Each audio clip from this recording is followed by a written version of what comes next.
Hello, I'm Alex Gill with Anime on Location, and we're here at Matsuricon 2015 with Bridget Hoffman. How are you doing, Bridget? Hi, Alex. I'm very well, thank you. Wonderful.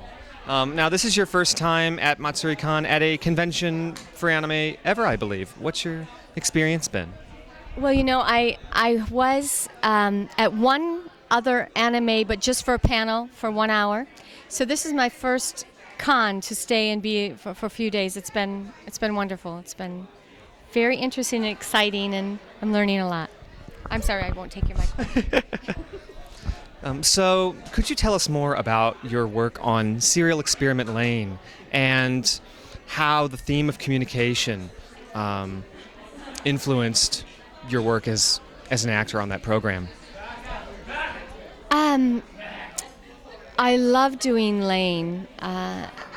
It's not conventional anime. I don't consider it conventional anime. It's darker, it's more somber, but it's very deep felt. And what's interesting, and it's not just about Lane, but a lot of the anime, is that it really wants to address either issues in a society or issues that are of a person, like deep issues of communication, battling whatever the forces may be that are trying to keep us down, whether it be our family or ourselves or just our shyness or our inability to succeed in some way socially or something. And Lane,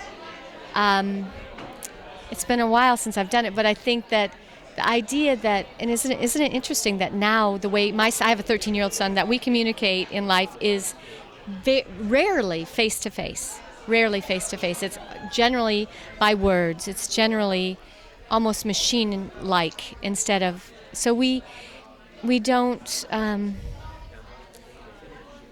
practice social skills as much anymore. We don't get over our shyness or our nerves or something in social situations the same way, because we can deal with them kind of at a distance. Does that? Yeah, it does. Do you think that Internet of People that we're seeing now, where there's all these different forms of communication, how do you think that's going to affect acting in the future? Well, that's an interesting question, too, because I thought you were going to say, how is that going to affect the world in the future? The whole world is going to be affected by this. And acting is, too. People joke now even that, I remember working at a convention years ago. It wasn't an anime convention. It was just a technical convention, and it was the first time we did motion capture suits. And I thought, this will never go anywhere. But I was in a suit, like one of the first experimental suits. And then they had a little man. Then I was an example at this convention. And then on the screen, you'd see a little man from Kuala Lumpur doing like whatever I was doing, And I thought, that's interesting.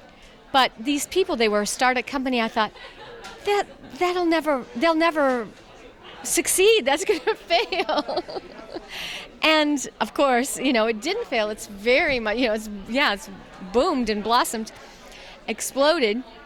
And people now joke in the voice world that you can, before long, they'll just take a little, they'll just manipulate a little sound and keep manipulating it mechanically, and you won't even need an actor to do it, But who knows?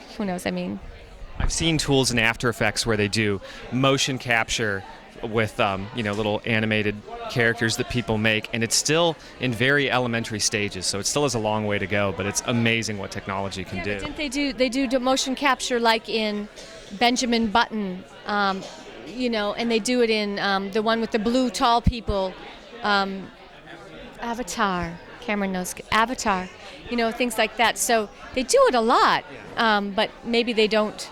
And even I think some of the games now are just our motion capture. There was one that Kevin Spacey was in, and he had a full mocap suit, and then they mapped all of his stuff into the game, and there was a very realistic portrayal of it. So yeah, it is coming along, but it still has a long way to go. Right, but look at years ago, the internet was just coming along at some point. you know, I mean things grow so quickly. You never know. All right. Well, back to your work, Belle Dandy in Oh My Goddess, and your work in Fushigi Yugi. Could you expand upon those roles for the audience? Sure. Well, they both kind of originated in the same place. In Magnitude 8 in Los Angeles, there was a fellow named Kevin Seymour, and Yutaka Maseba was really the one who was producing both those shows and bringing a lot of the product early on over from Japan to do as early dubbing into English. And first was Miyaka from Fushigi Yugi, and then Belle Dandy. Before that, I was doing smaller parts for Kevin and Yutaka, some bigger parts too, but I actually directed and did the adaptation for Fushigi Yugi as well. And they were just distributing them to a few of us, Wendy Lee, Leah Sargent, and I would get a show, and then we'd carry it on all the way through. And they were both long series, and I also directed Oh My Goddess too. But then I loved directing. I had great, talented actors I was directing. But I always had somebody kind of above me to make sure that they liked the way that my character was going.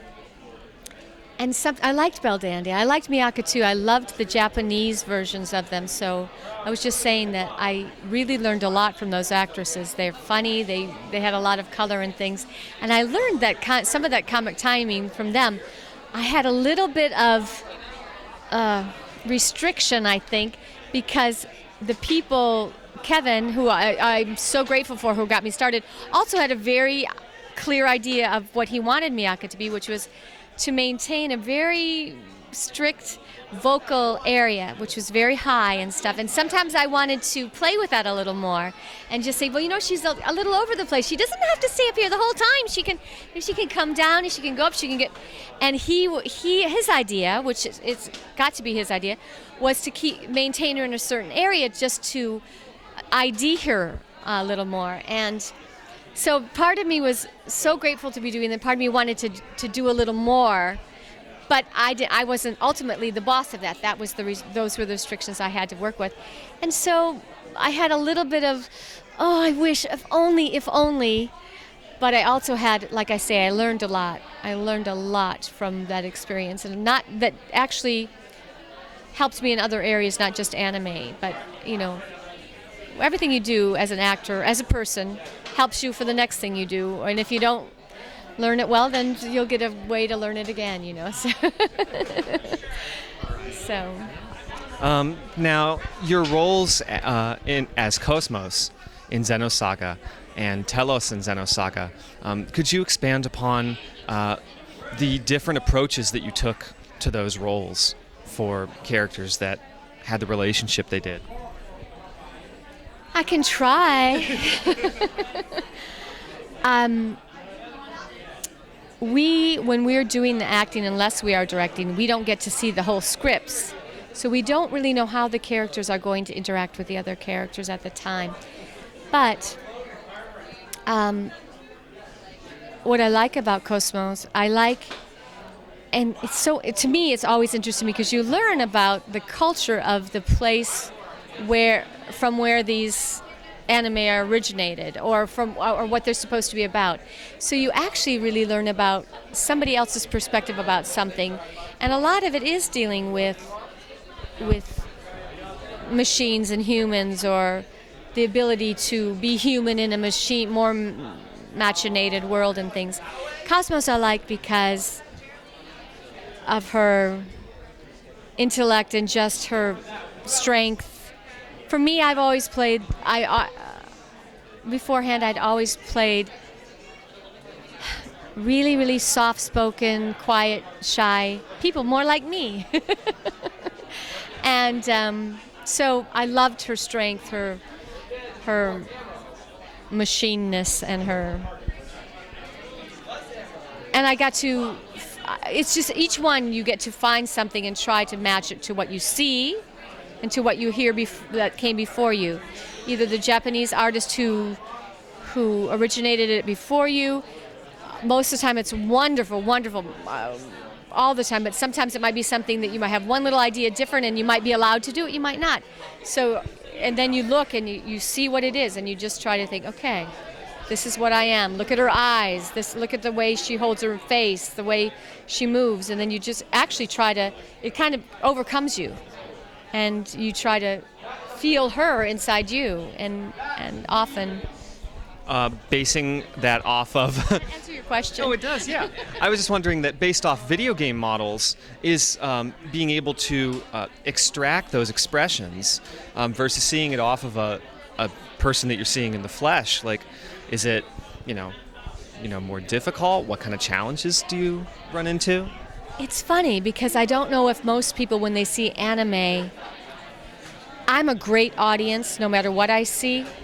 So if I see a film, if it's animated or not, I become involved in those characters. And I almost forget that it was animated or that it wasn't a real person.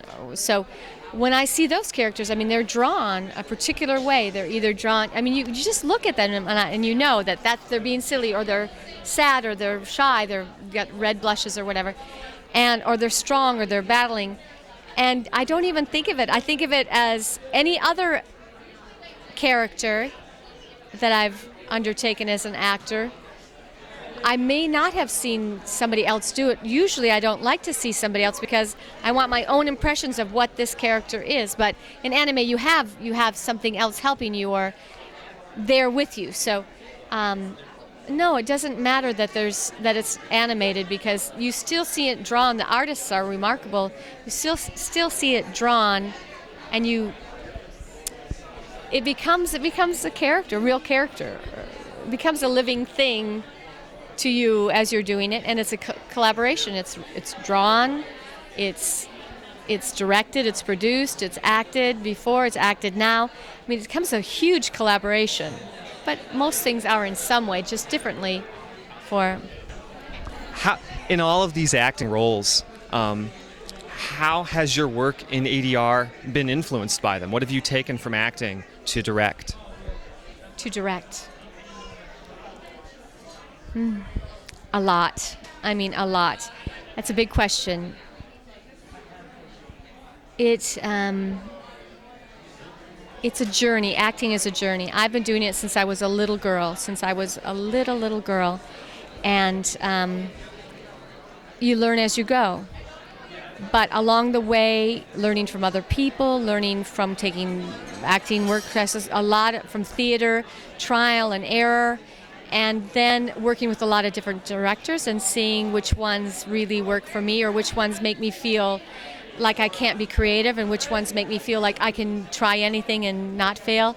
Then as an ADR director, I see, how I've felt as an actor in the past, how I want to be encouraged, and how to let people feel free to create, not give them a line reading or say, this character only comes up at the end, or it's got to be like this, or something. But let them be creative, which I appreciate as an actor, and then see what the parameters are of the character, where we're going, because they don't know that when they're coming in, or what's necessary for the scene, but always, I should say, always trying to allow them to include their creativity at the same time.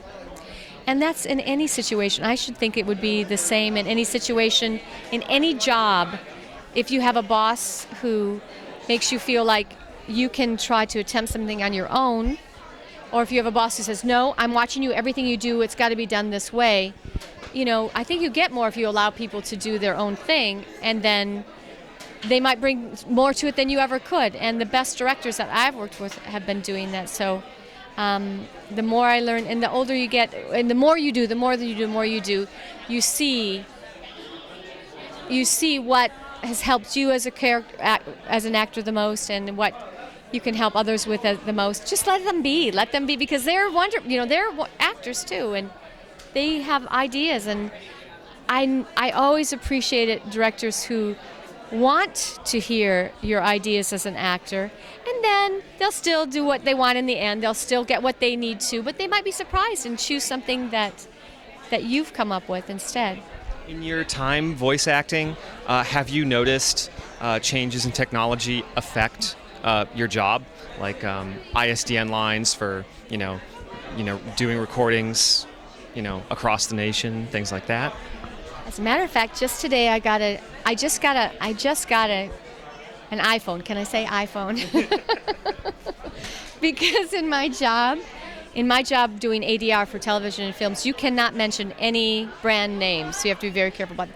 But I never had one before. I've never been on Facebook. I'm terrible. But I get a lot of auditions that come in over the internet, over the email. I'll get an email and say, by Monday, they'll send me a little voice clip, and I'll say, try to match this, or they'll send me copy and say, we need such and such, we need a little boy, or we need an old lady, we need a beautiful girl type thing, and you have to send it in. I just did a revoice for a character on Game of Thrones, that show, and I did get to go in and audition, which is not as usual anymore. But at first I had to send something in, and then they chose the people that they wanted to see for the audition, and then it's to revoice somebody, a beautiful character that they just wanted to change the performance a little bit. So then I go and I put a different voice in. So there's a lot more ISDN lines. Send in your auditions. Some people send in their performances if they do a lot of commercials, that type of thing. They'll send in their actual commercial takes, and then they'll choose from that. But what I do is mostly done in a studio. Eventually, even though a lot is done from your computer, Audio City or whatever it is. Is that what it's called? Yes. Like some sort of garage band or something. Yeah, audition. And then, so the audition is done that way, but most of what I do is actually then, once you're in it, done at a studio. Did that answer your question? It sure did. Do you have any final words that you'd like to get out to the audience? Any current projects that you're excited to speak about? Well, the day before I came, I just did a character in a new TV show called Ash versus Evil Dead. And I was very, very happy to be asked to do this little doll called Lil Lori. And she is so pretty, so cute, and she's so demonic that I got to, I was just thrilled to be asked about that. Right now, for anime, I'm doing a show called The Disappearance of Nagato, and I'm doing Asakura, a character that I like doing for that, and I'm doing a show called Durarara 2, when I'm doing Namie, and I love doing both those characters. And then I'm just doing, other than that, I'm just doing my regular stuff, TV and film, but I love those anime, and that was fun to do that little Lori part for the new Ash versus Evil Dead. That was fun too. Bridget, thank you so much for your time.